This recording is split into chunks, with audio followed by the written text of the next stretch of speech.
Istriku menolak menemaniku menjenguk ibuku yang kritis. Alasan dia kepala pusing tak tertahankan. Aku sempat percaya, namun ternyata istriku bohong. Dia justru memasukkan pria lain ke dalam kamar kami selama aku di rumah sakit. Bagaimana rasanya memergoki pengkhianatan terburuk tepat saat kamu sedang berada di titik terendahmu? Sebelum melanjutkan ceritanya, mari tuliskan di komentar dari mana kamu menonton video ini. Semoga yang sudah subscribe channel ini, kami doakan dimudahkan urusannya, dilancarkan rezekinya, disehatkan badannya, dan dikabulkan semua doanya. Amin. Mari kita mulai ceritanya. Pagi itu udara di ibu kota terasa menusuk, namun bukan dinginnya yang membuatku gelisah, melainkan panggilan telepon dari rumah sakit yang masuk tepat sebelum aku berangkat kerja. Suara adikku terdengar lirih, mengabarkan bahwa ibu harus dirawat inap mendadak jantangku mensolos. Ibu adalah segalanya. Dia adalah alasan mengapa aku bekerja keras siang dan malam, membangun kehidupan yang setidaknya di mataku pantas ia banggakan.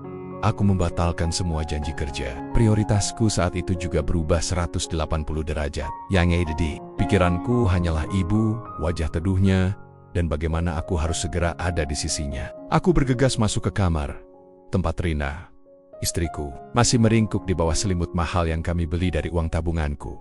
Rina, panggilku lembut, mengelus bahunya. Sayang, bangun sebentar. Rina menggeliat pelan, menggerucutkan bibir. Dengan gaya manja yang dulu kukira menggemaskan. Ada apa, Mas? Ini masih pagi sekali. Aku duduk di tepi ranjang. Aku tidak ingin terburu-buru. Aku ingin ia merasa penting. Ibu masuk rumah sakit, sayang. Kata dokter harus dirawat inap. Aku harus segera ke sana. Aku sudah telepon kantor. Hari ini aku cuti. Mata Rina terbuka. Namun tatapannya kosong.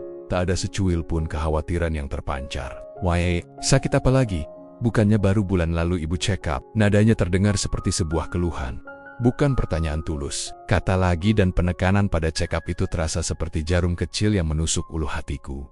Aku berusaha mengabaikan nada itu. Entahlah, Rin, kata adik demam tinggi dan sesak napas. Ayo siap-siap, kita ke sana sekarang. Permintaanku yang sederhana itu, ajakan untuk berbagi kekhawatiran dan berbakti pada ibuku, disambutnya dengan penolakan yang dingin, seolah aku memintanya melakukan pekerjaan paling berat di dunia. Aku tidak bisa, Mas, katanya sambil membalikkan badan, memunggungiku. Darahku terasa mendidih sedikit, namun aku menarik napas dalam-dalam. Aku harus bersabar, mungkin dia lelah. Kenapa tidak bisa, sayang? Ini ibu kita loh. Kepalaku pusing sekali, Mas. Badanku lemas, aku tidak enak. Badan, semalam aku juga tidak bisa tidur nyenyak. Aku butuh istirahat, jawabnya. Suaranya terdengar seperti sedang merengek, namun ada sedikit nada paksaan di dalamnya. Aku terdiam sejenak. Aku menyentuh dahinya, tidak panas. Aku memegang tangannya, suhunya normal. Tidak panas kok, sayang. Mungkin hanya kecapekan. Ayo, temani aku sebentar saja. Setelah itu kita bisa pulang lagi. Tidak, Mas. Aku bilang tidak bisa ya tidak bisa. Aku mau tidur di rumah. Nanti malah aku tumbang di rumah sakit, merepotkan kamu dan orang-orang di sana. Lebih baik aku istirahat saja di rumah. Kamu pergilah sendiri. Nanti kalau ibu sudah sembuh total, kita jenguk lagi. Ya, katanya. Kini nadanya berubah sedikit, lebih tinggi seolah aku yang salah telah memaksanya. Perdebatan kami berakhir di sana. Aku tahu, melawannya hanya akan membuang waktu yang seharusnya kualokasikan untuk ibuku. Aku tidak punya energi untuk berdebat tentang kesetiaan dan empati. Paji, aku hanya mengangguk pelan. Rasa kecewa yang luar biasa mulai merayapi dadaku. Ini bukan pertama kalinya Rina menolak ajakanku untuk menjenguk atau sekadar menelepon ibuku. Setiap kali ada acara keluarga, ia selalu punya 1001 alasan untuk menghindar. Baiklah, Rina, kalau begitu aku berangkat sendiri. Kamu istirahatlah yang cukup. Jangan lupa minum vitamin, ya, ujarku dengan suara yang sudah aku buat setenang mungkin, meskipun badai kekecewaan sedang bergejolak di dalam diriku. Ia hanya menggumamkan sesuatu yang tidak jelas sebagai jawaban, kembali menarik selimut hingga menutupi kepalanya. Aku berdiri, memandangi sosok istriku untuk beberapa saat. Aku mengingat masa-masa awal pernikahan kami, saat ia berjanji akan menyayangiku dan keluargaku seperti keluarganya sendiri. Di mana janji itu sekarang? Hilang ditelan kenyamanan hidup, dan sikap egois yang makin hari makin tebal menyelimutinya. Aku segera mengganti pakaian, mengambil tas, dan memastikan dompet serta kunci mobil sudah ada di tangan. Sebelum meninggalkan kamar, aku sempat berdiri di ambang pintu, melihat sekali lagi ke arah Rina yang pura-pura terlelap pulas. Ada sesuatu yang janggal dari tidur pura-puranya itu. Tidak ada kerutan khawatir sedikit pun di wajahnya. Hanya kedamaian palsu, Dalam hati, aku berjanji pada diriku sendiri. Aku harus menanyakan hal ini baik-baik pada Rina sepulang dari rumah sakit. Aku tidak bisa terus hidup dalam ketidakjelasan ini. Hubungan ini terasa pincang, hanya aku yang berusaha menopangnya.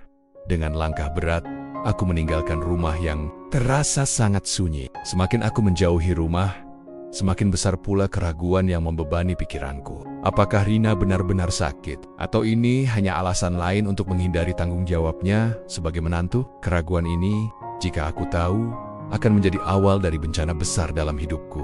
Aku hanya berharap ibuku baik-baik saja, karena janji untuk membuatnya bahagia jauh lebih penting daripada keharmonisan semu di rumah ini. Aku mengunci pintu dari luar, lalu memasukkan kunci mobil ke lubangnya. Deru mesin yang membelah keheningan pagi membawa seluruh kerinduanku, kekhawatiranku, dan juga keraguan terbesarku menuju rumah sakit, tempat ibuku menunggu, meninggalkan Rina, yang kini sendirian, bersembunyi di balik selimut tebal dan kebohongan yang ia ciptakan sendiri. Bau antiseptik dan karbol khas rumah sakit langsung menyergapku saat kakiku melangkah memasuki lorong. Suasana di sana selalu sama. Perpaduan antara harapan dan kecemasan, keheningan yang syarat makna. Aku menemukan adikku, Maya, sudah duduk di samping ranjang ibu, wajahnya terlihat letih, matanya sedikit bengkak, tanda ia pasti tidak tidur semalaman. "Bagaimana kondisi ibu, Mek?" tanyaku berbisik, langsung menghampiri ranjang. Ibu terlihat pucat, infus tertanam di punggung tangannya. Namun, saat melihatku, senyum tipis terukir di bibirnya, senyum yang selalu berhasil menenangkan badai dalam hatiku. Kata dokter, demamnya sudah mulai turun, Mas. Tapi tadi malam sempat drop, harus banyak istirahat. Jawab Maya pelan. Syukurlah kamu cepat datang. Aku menggenggam tangan ibu yang terasa dingin. Maaf Bu, Arka baru bisa datang sekarang. Tidak apa-apa nak, jangan tinggalkan pekerjaanmu hanya karena ibu. Suara ibu terdengar lemah, namun penuh perhatian. Aku menggeleng. Pekerjaan bisa menunggu. Ibu tidak, kami menghabiskan waktu cukup lama di sana. Berbicara tentang hal-hal ringan, berusaha membuat ibu tertawa sedikit. Aku juga mengambil alih tugas menjaga ibu, meminta Maya untuk pulang dan beristirahat sebentar. Saat itulah, mata ibu beralih padaku, tatapannya menkari-kari sesuatu di belakangku. Rina, mana nak? Kenapa dia tidak ikut? Tanya ibu. Suaranya mengandung sedikit nada bingung. Pertanyaan itu datang, menusukku seperti dugaanku. Kerongkonganku tercekat. Aku tahu ibu sangat berharap Rina datang. Menantunya yang seharusnya menjadi anaknya juga. Aku tidak tega mengatakan yang sebenarnya, bahwa Rina menolak dengan alasan pura-pura sakit. Rina sedang kurang enak badan, Bu. Aku berbohong, memaksakan senyum di wajahku. Tadi dia bilang kepalanya pusing sekali, jadi Arka suruh istirahat saja di rumah. Dia titip salam. Katanya nanti kalau sudah sehat, dia pasti langsung datang menjenguk. Ibu menghela napas panjang. Oh begitu, kasihan. Semoga cepat sembuh. Tapi dia sering sekali ya, sakit kalau mau diajak ke sini, ujar ibu. Kata-katanya sangat lembut, namun di balik kelembutan itu, aku menangkap ada sedikit kesadaran dan kekecewaan. Ibu tidak bodoh, dia pasti merasakan ada yang aneh. Aku hanya bisa tersenyum masam, tidak mampu menjawab. Saat itu, aku mulai bertanya-tanya. Sudah terlalu sering Rina sakit mendadak. Sudah terlalu sering ia punya urusan mendesak yang bertepatan dengan acara keluarga ibuku. Apakah ini hanya kebetulan, atau memang ini sebuah pola yang ia sengaja bentuk? Pikiranku kembali pada sikap Rina di rumah. Dalam 2 bulan terakhir, dia menjadi sangat protektif terhadap ponselnya. Ponselnya selalu dalam mode senyap, diletakkan terbalik, dan ia akan panik jika aku mencoba meminjam atau hanya sekadar melihat layarnya. Ketika aku bertanya, ia selalu menjawab dengan nada ketus. Apa-apaan sih mas? Curigaan sekali, ini kan privacy. Aku ingat, beberapa kali ia menerima telepon di luar kamar, berbisik-bisik dan langsung mematikan panggilan saat aku mendekat. Ketika aku tanyakan siapa yang menelepon, ia selalu bilang, itu temannya yang sedang curhat masalah rumah tangga. Aku percaya, karena aku mencintainya, dan aku yakin pada janji pernikahan kami. Namun, keyakinan itu kini mulai terkikis, digantikan oleh keraguan yang semakin besar. Aku menatap ibu yang terlelap. Aku berjanji, setelah ini aku akan menyelesaikan masalah dengan Rina. Jika ia memang tidak menyukai ibuku, ia harus jujur. Aku tidak bisa membiarkan kebohongan terus-menerus menyakiti hati orang yang paling kucintai. Aku akan menjadi suami yang baik, namun aku tidak akan pernah menjadi anak yang durhaka. Pergulatan batin ini sungguh menyiksa, tetapi aku harus kuat. Demi ibu, aku memutuskan, aku akan pulang lebih cepat besok, sebelum Rina sempat mencari alasan lain. Aku harus tahu apa yang sebenarnya terjadi. Aku menghabiskan hari itu di rumah sakit, merawat ibu dengan penuh kasih sayang. Malam harinya, saat aku berganti jaga dengan Maya yang kembali setelah beristirahat, aku mencoba menelepon Rina. Panggilan pertamaku tidak diangkat. Panggilan kedua, barulah ia menjawab. Suaranya terdengar serak. Mungkin ia pura-pura masih tidur. "Halo mas, kenapa?" Suaranya terdengar malas. "Aku hanya mau tanya kabarmu sayang. Sudah minum obat? Sudah makan?" Tanyaku. "Sudah, aku masih pusing mas. Aku mau tidur lagi," jawabnya, singkat, dingin, dan tidak ada sedikit pun pertanyaan balik tentang kondisi ibuku. "Baiklah, istirahatlah. Aku di sini dulu ya. Sampai besok pagi," kataku. Iya, bye." Ia langsung memutus sambungan.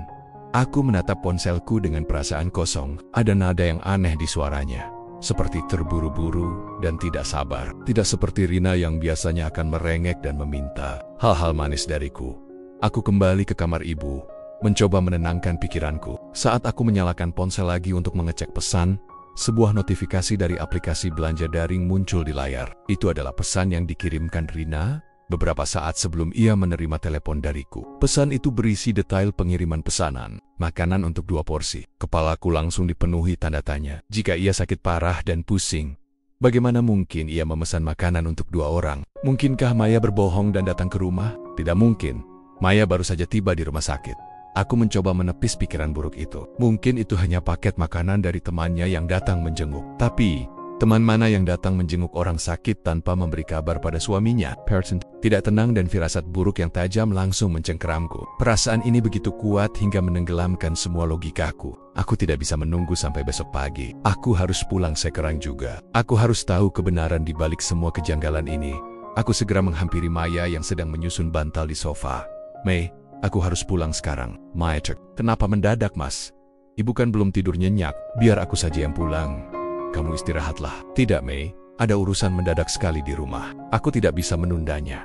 Tolong jaga ibu sebentar ya." "Aku janji, sebelum subuh aku sudah kembali ke sini," kataku, berusaha meyakinkan. "Kalau ibu terbangun dan bertanya, bilang saja aku sedang keluar mencari makan." Maya menatapku dengan tatapan penuh selidik, namun ia melihat keseriusan dan kegelisahan di mataku.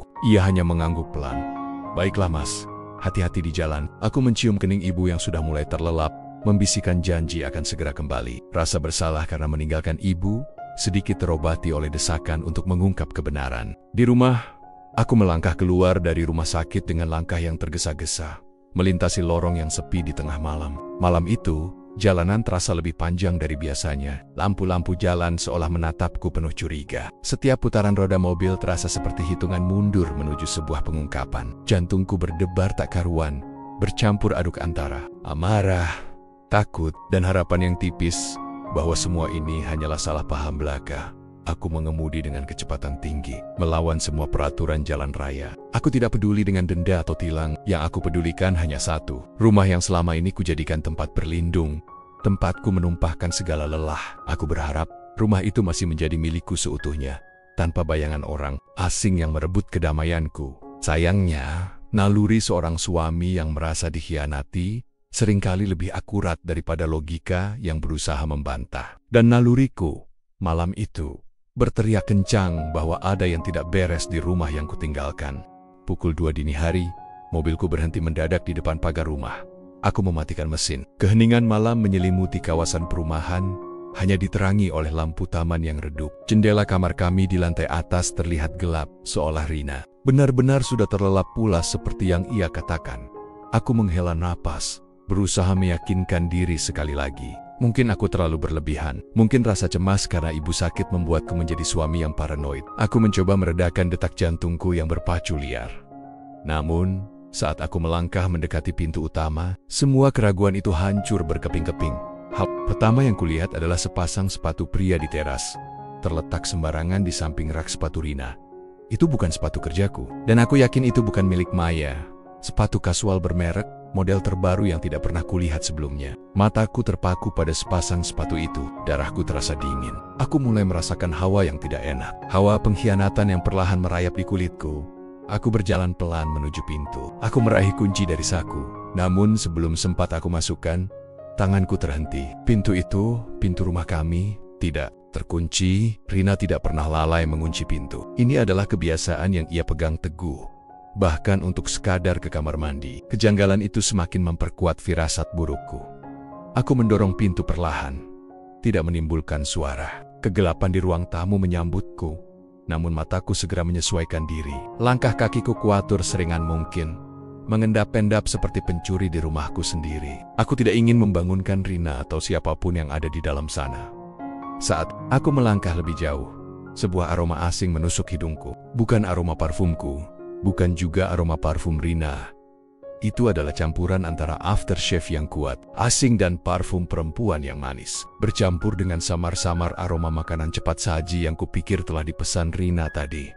Bau itu, aroma seorang pria lain di ruang pribadiku, memicu amarah yang selama ini ku kendalikan. Kemarahan itu langsung membakar habis rasa takut dan keraguanku. Jantungku yang tadinya berdebar ketakutan, kini berdetak kencang karena ingin membalas dendam. Aku menggenggam erat ponsel di tanganku, siap merekam bukti apapun yang akan kutemukan. Aku berhenti di depan tangga, semua lampu di lantai bawah mati. Aku menahan napas, mendengarkan. Ada suara samar-samar yang berasal dari lantai atas. Suara itu bukan suara tangisan orang sakit, bukan suara rintihan penderitaan. Suara itu adalah tawa pelan, lalu diikuti keheningan yang lebih berat. Dan kemudian, suara desahan yang tidak salah lagi berasal dari kamar tidur kami.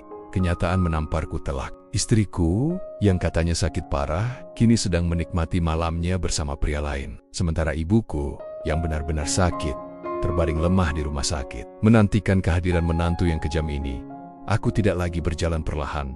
Amarahku menuntut keadilan. Aku menaiki anak tangga dengan langkah cepat, namun penuh tenaga, tidak lagi peduli dengan suara yang kuciptakan. Setiap langkah adalah paku yang menancap di peti mati pernikahanku. Aku harus mengakhiri semua sandiwara busuk ini. Di ujung lorong, pintu kamar tidur kami tertutup rapat. Dari balik celah pintu, kulihat ada sedikit cahaya lampu tidur yang menyala.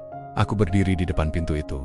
Napasku memburu. Aku bisa mendengar suara mereka dengan lebih jelas sekarang. Suara tawa pelan yang menjijikkan, seolah-olah mereka sedang merayakan kemenangan atas kebodohanku. Aku mengepalkan tinju, merapalkan doa terakhir untuk keyakinanku yang sudah mati. Apapun yang akan kulihat di balik pintu ini, aku harus menerimanya dan bertindak. Aku harus tegas, demi harga diriku dan demi ibuku. Aku tidak akan membiarkan pengkhianatan ini berlalu begitu saja, tanpa ragu. Tanpa mengetuk, aku membuka pintu kamar itu dengan satu sentakan keras hingga menabrak dinding. Suara benturan keras itu memecah keheningan malam, menarik dua sosok yang ada di dalam sana keluar dari dunia mereka yang menjijikan. Lampu tidur yang rimang-rimang dinakas tidak cukup menyembunyikan pemandangan yang menghancurkan hatiku. Di ranjang kami, ranjang tempat kami berjanji setia seumur hidup, Rina dan seorang pria asing terperangah, langsung duduk tegak di balik selimut yang hanya menutupi pinggang mereka. Rina, istriku, yang tadi pagi pura-pura sakit dan lemas, kini terlihat segar bugar, tanpa ada tanda-tanda pusing sedikit pun. Melihatku berdiri di ambang pintu, Rina tergigit, matanya membelalak. Wajahnya seketika pucat pasi. Sementara pria itu, yang ku tahu adalah selingkuhannya, hanya terlihat panik dan berusaha menutupi tubuhnya dengan panik. Tidak ada kata yang keluar dari bibirku. Aku tidak berteriak, tidak menangis. Aku hanya berdiri kaku membiarkan kehancuran itu merayapi setiap inci jiwaku. Rasa sakitnya begitu hebat, hingga aku merasa mati rasa. Pengkhianatan ini terlalu nyata, terlalu kejam, terjadi di tempat tidur kami sendiri. Pria itu mencoba bersuara. Siapa kau? Aku tidak mengindahkan suaranya. Mataku hanya tertuju pada Rina.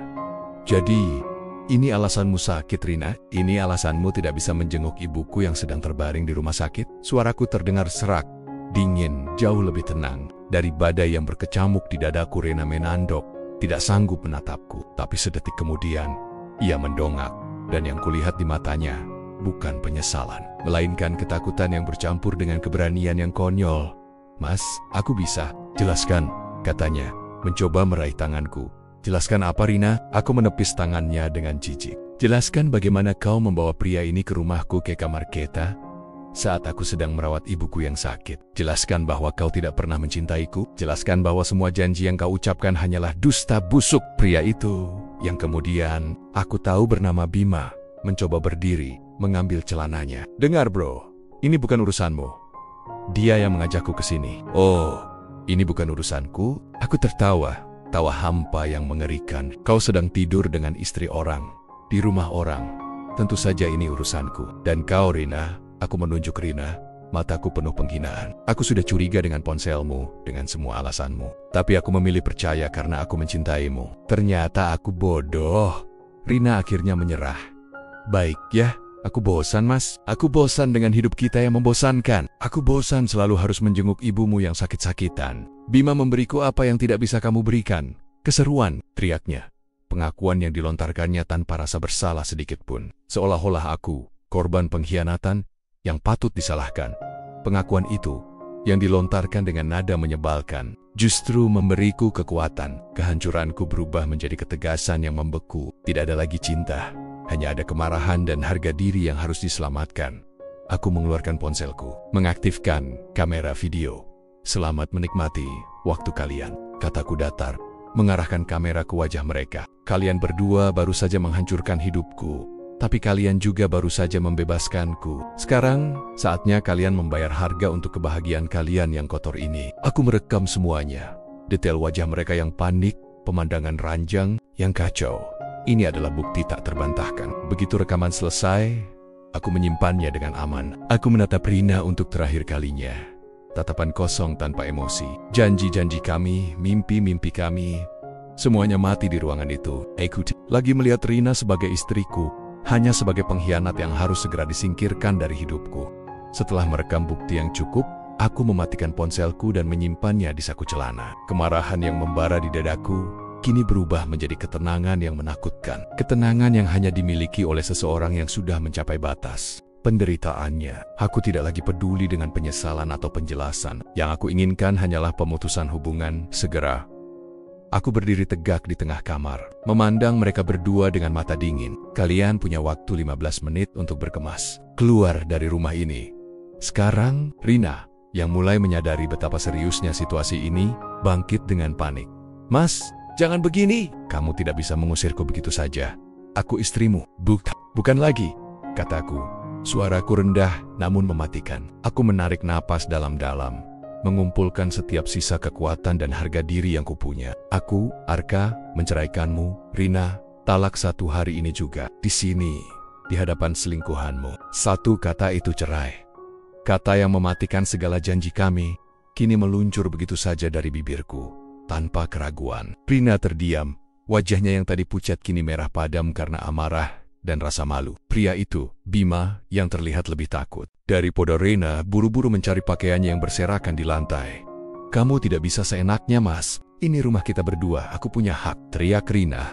Aku menunjuk keluar pintu dengan tegas. Hak apa yang kau bicarakan setelah kau menyerahkan kehormatan rumah ini pada pria lain? Rumah ini adalah hartaku sebelum menikah denganmu. Kau tidak membawa apa-apa, dan sekarang kau akan keluar tanpa membawa apa-apa. Semua perhiasan, semua tas mahal, dan semua yang kau beli dengan uangku tinggal di sini. Kau hanya boleh membawa pakaian di badanmu. Aku tidak memberinya kesempatan untuk berdebat. Aku keluar dari kamar, menuju lemari besi kecilku di ruang kerja. Aku mengeluarkan beberapa dokumen penting, surat-surat rumah, surat mobil, dan buku tabungan yang seluruhnya atas namaku. Aku mengunci semua itu di tempat yang aman. Aku kembali ke kamar, di mana Rina masih mencoba mengumpulkan beberapa barang mewah miliknya.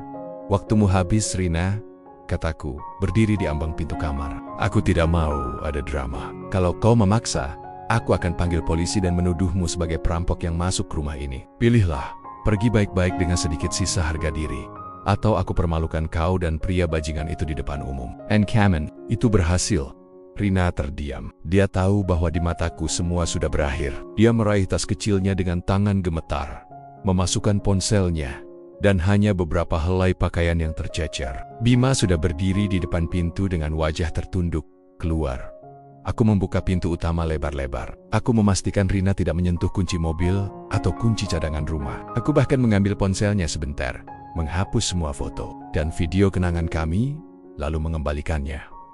Rina dan Bima berjalan keluar dari rumah, diterangi lampu teras. Aku berdiri di ambang pintu, menyaksikan mereka menghilang ke kegelapan malam. Setelah mereka berdua benar-benar hilang dari pandangan, aku menutup pintu rumah itu, menguncinya berlapis-lapis. Aku bersandar di pintu, tidak menangis, hanya merasa lega yang bercampur dengan kehancuran yang total. Aku telah mengambil keputusan terberat dalam hidupku. Namun itu adalah satu-satunya cara untuk membersihkan hidupku dari racun yang selama ini kusebut cinta. Malam itu, aku tidak bisa tidur. Setelah membersihkan kamar tidur, mengganti spray, dan membuang semua yang mengingatkanku pada Rina, aku menelepon ayah Rina. Meskipun sudah larut, aku tahu aku tidak bisa menunda ini. Om, maaf mengganggu. Saya harus berbicara serius tentang Rina. Sekarang juga. Suaraku formal dan dingin. Ayah Rina terdengar panik. Ada apa, Arka? Kenapa malam-malam begini? Renessa. Aku tidak menjawab pertanyaan itu. Aku hanya memberi perintah. Saya akan mengantar Rina pulang. Tolong, pastikan kalian sudah siap. Saya hanya ingin mengembalikan anak Anda tepat menjelang subuh. Aku mengendarai mobil menuju rumah orang tua Rina. Aku sudah mengurus semua dokumen cerai sementara yang aku siapkan sejak lama. Sebagai antisipasi terhadap sikap Rina yang semakin aneh, aku menemukan Rina dan Bima menunggu di sebuah minimarket yang buka 24 jam, tidak jauh dari rumah. Rina terlihat kuyu, tidak lagi sombong. Bima menatapku dengan mata memohon. Mas, tolong, jangan cerai. Aku mohon, aku janji akan berubah. Rina mencoba meraih tanganku. Aku menarik tanganku menjauh. Sudah terlambat, Rina. Pengkhianatan tidak bisa dimaafkan, terutama saat ibuku terbaring sakit. Jangan khawatir, aku akan bersikap layaknya seorang suami. Untuk yang terakhir kalinya, aku akan mengantarmu sampai ke depan pintu orang tuamu. Aku menyuruh Rina masuk ke mobil. Bima mencoba ikut. Namun aku menatapnya tajam. Kau urus dirimu sendiri. Jangan pernah lagi muncul di hadapan kami. Atau kau akan berhadapan denganku dan juga hukum. Di dalam mobil, Rina menangis terseduh-seduh, namun air matanya tidak lagi mempan padaku. Aku sudah kebal. Setibanya di rumah orang tua Rina, ayah dan ibunya sudah menunggu di teras dengan wajah tegang. Aku mematikan mesin mobil, membuka pintu, dan menyuruh Rina keluar. Ayah, Ibu, aku menyapa mereka dengan hormat, namun tanpa senyum. Saya datang untuk mengembalikan putri Anda. Pernikahan kami sudah berakhir. Ibu Rina langsung memeluk putrinya yang menangis histeris. Ada, apa ini, Arka? Kenapa mendadak sekali? Aku menyerahkan amplop berisi dokumen cerai dan foto-foto perselingkuhan yang kuambil di rumah sakit. Ya, bukan foto penangkapan basah, tapi foto perselingkuhan Rina dengan pria lain yang sudah aku siapkan sejak lama. Foto perselingkuhan yang kudapat dari detektif bayaran. Aku tidak ingin menghancurkan harga diri ibu. Rina dengan menunjukkan foto di ranjang. Rina berselingkuh saat saya sedang merawat ibu saya yang sakit di rumah sakit. Dia bilang dia sakit dan butuh istirahat, padahal dia membawa selingkuhannya ke rumah kami, kataku. Suaraku nyaris tanpa emosi. Saya sudah menjatuhkan talak padanya. Hari ini semua yang ada padanya, termasuk cincin pernikahan, adalah milik saya. Saya minta maaf, tapi saya tidak bisa melanjutkan pernikahan dengan pengkhianat. Saya pulangkan dia tanpa membawa harta sepeser pun, sesuai dengan perjanjian pranikah kami. Wajah kedua orang tua Rina langsung pias. Malu yang luar biasa terpancar dari mata mereka. Ayah Rina hanya bisa menunduk, tidak mampu berkata apa-apa. Ia tahu putrinya sudah keterlaluan.